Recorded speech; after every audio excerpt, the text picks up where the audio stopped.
मेट्रोमधील एक धक्कादायक प्रकार समोर आलाय।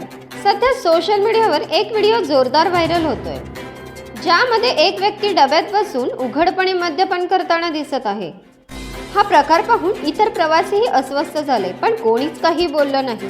विशेष म्हणजे मेट्रोमध्ये असणारे सुरक्षा रक्षकही यावेळेस कुठेच दिसले नाहीत। सार्वजनिक ठिकाणी मद्यपान करणं हा कायद्याने गुन्हा आहे, पण जर मेट्रोसारख्या ठिकाणीच असे प्रकार सुरू झाले तर प्रवाशांच्या सुरक्षिततेचं काय?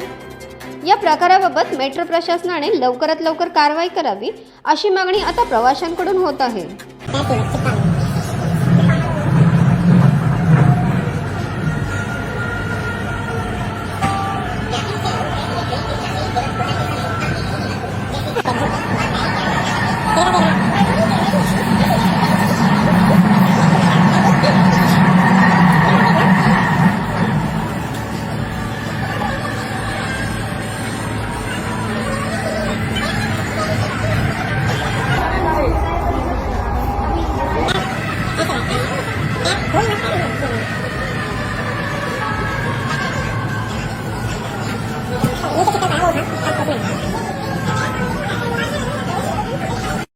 अशीच अपडेट पाहत रहा शिवकन्या न्यूजवर। बातमी विश्वात सतत खबरदार आणि जागरूक राहण्यासाठी चॅनलला सबस्क्राईब करा।